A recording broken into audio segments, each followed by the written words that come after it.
It seems that there's a new kingpin of the financial world, but who else is on the top 10 list? Coming in number 10, we have Sergey Brin, who has $75.6 billion. One of the two people that were responsible for creating Google. We're not starting off this list with any slouches. Sergey Brin was working closely with Google and its parent company Alphabet, which he was the president of until he stepped down in 2019. He didn't sell his shares though, and he didn't stop working on the advisory board either. I guess when you make the most valuable algorithm in the world, your word is pretty important. But he has been working with companies to make high-tech flying cars. It's good to know that the super rich are making things that we can have fun with in the future. Well, probably not, because I don't think I'll be able to afford it. Coming in at number 9, we have Larry Page with $77.8 billion.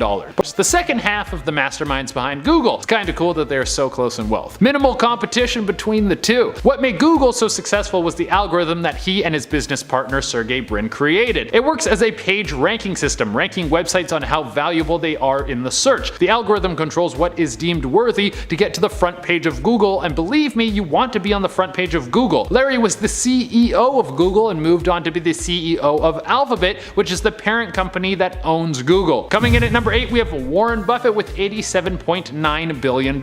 If you want to get into the stock market, this is a great man to model yourself after. The dude has been able to be the most successful trader of all time, and while some people think that day trading and chasing short gains is the way to go, Warren Buffett has a completely different plan.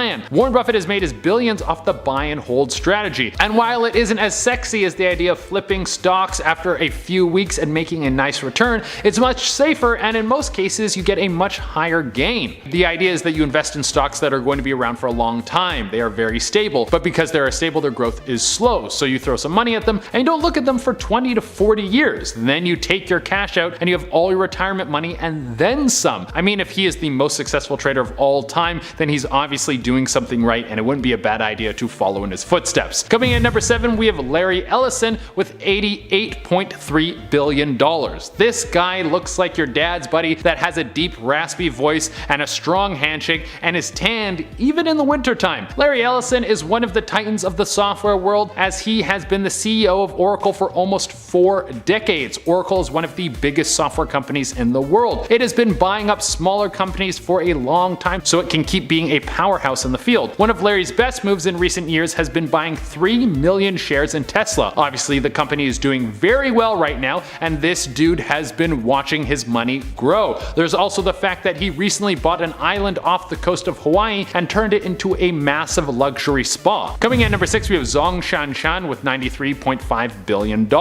When you're making a list of the world's richest people, there are a few countries that you can expect to be on the list, and China is one of them for sure. The richest man in China is Zhong Shanshan, who dropped out of elementary school when he was a kid. They don't tell you that when you're young. Everything you hear is that you have to go to school to be someone. Well, this dude didn't make it past grade 5, and now he's one of the richest people in the world. He's the head of a bottled water company and also has his hands in China's largest pharmaceutical companies. It really makes you think. If I have a kid and they don't want to go to school, I'm just gonna make them listen to Tony Robbins motivational tapes and do some kettlebell exercises. Coming in at number 5, we have Mark Zuckerberg with $98 billion. If it wasn't for the movie Social Network, we all might have no idea who this guy is. But thank God that movie came out, because it gave us all someone to put under a microscope in terms of what they're doing with our data and privacy. For those of you who don't know, Mark Zuckerberg is the mind who created Facebook. Well, based on what the movie says, it seems that he stole the idea and then turned it into something much more profitable. But now Facebook has grown much bigger than a place where you will chat with your friends, play Farmville, or read an ignorant post from your relative that you forgot about. Now Facebook is much more than that. Facebook is the second largest ad space right after Google, meaning if you get banned from posting ads on Facebook and you have to run some sort of business, you are screwed big time. But they don't only hold the lock and key to having a successful business. Facebook has also been used to propagate political rhetoric that may or may not be true to its users. Because if you can get people worked up on your platform, then they will stay on there for longer arguing with other people. Or if you can feed people fake news but they like it, then they will spend more time on the platform. Facebook is a scummy place that many of us find difficult to live without because of how much communication goes on through the platform. On top of this, they've tried to monopolize the social media market by buying up WhatsApp and Instagram. They tried to purchase Snapchat, who refused, and then all of a sudden Kylie Jenner made negative comments about Snapchat,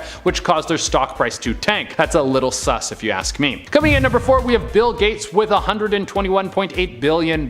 So some people will take their wealth and really try to make a change. That is something important that you don't see in the world too often. Bill Gates has been fighting fighting tirelessly to try and stop people from dying from things they shouldn't, like dysentery. Did you know that that is one of the leading causes of deaths globally, and it's because people just don't have clean drinking water? Well, Bill Gates does, and he decided that once he was done working with Microsoft that he was going to dedicate his life to fixing the world. He has donated $35 billion of his worth to the Bill and Melinda Gates Foundation, a foundation that has worked towards curing AIDS, supplying people with clean drinking water, getting fresh medical supplies around the world, and in 2020 they dedicated $300 million towards fighting the coronavirus. This is what more people should be doing with their wealth, but not everyone is so generous. Coming in at number 3, we have Bernard Arnault and family with $152 billion. Aw, this is cute, a little family business that grew into one of the biggest powerhouses in the world. Well, that's not exactly how it went down. If you're wondering how you become super rich like this, it's not usually pull up your bootstraps and put in a little elbow grease. No, Bernard Arnault's father made a ton of money off of working in construction back in the 60s and 70s, and then he was able to give his son $15 million to buy Dior back in 1985. Since then, the dude has just been growing and is the biggest powerhouse in the beauty and fashion industry. If you have ever dated someone who loves makeup or is into designer clothes, then they have probably given thousands of dollars right to this man. He owns Louis Vuitton, Sephora, and upwards of 70 other companies, most of them centered around clothes, jewelry, and makeup. Well, I think it's safe to say that this man will never get any of my money because I'm happy wearing the same 4 things I bought in thrift stores 8 years ago, and I don't need makeup for this face because it's already perfect. Coming in at number 2, we have Jeff Bezos with $184 billion. Not every billionaire on this list is going to try to use their wealth to make the world a better place. No, some of them just want to see every small business crushed under their foot. If you don't know Jeff Bezos, he is the man who owns Amazon. You remember that cute little company that was supposed to be about sending books to your home so you didn't have to go all the way to an Indigo bookstore and you could continue to be a homebody? But then it somehow turned into the Walmart of the online market and it started to destroy every other business in the world because no one could compete with their prices or shipping. Then they started buying up things like Twitch, and now they have their own TV service. Amazon is coming out with the Luna, which is supposed to be a streaming online gaming service, which is probably gonna bomb because everything they've done in the game space besides buying Twitch has been a failure. And on top of that, Amazon has become even richer during the pandemic while millions of people are losing their jobs and homes. And Amazon forced their workers to work during a pandemic, and only a few months into the pandemic, they took away their $2 an hour raise that was for hazard pay. So the company is doing better than ever, and he paid employees less to work during a pandemic. Yeah, he's a scumbag. I saw in an interview with him once that he said sleep was the secret to his success.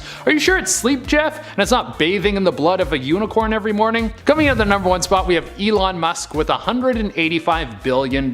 Yeah, you know that dude who wants to go to space and build a colony on Mars? The guy who named his son a bunch of letters and symbols? The guy who says we're in a simulation and everything is fake? Yeah, that dude is now at the top of the pile when it comes to rich dudes in the world. I always knew that he was rich, but I didn't realize that he was the richest man in the world kind of rich. I figured he was in the top 20. Well, I don't know if you guys have had your eyes on the stock prices, but Tesla, which Elon Musk has a huge stake in, has had their stock price shoot through the roof recently. Being the future of transportation will do that to you. It seems like electric is the future and Elon is going to be the face of it. I mean, I think it's kinda cool that he's the richest man in the world because now we might all get to go to space. With this dude sending rockets into orbit every other Thursday, there's a good chance that I will be able to get my ass on one of those rockets and get shot into space. You know what? I'm gonna tweet at this guy so I can fulfill my dream of going into space. A dream that I thought of while scripting this video. Alright guys, that has been our list. Thank you all so much for tuning in.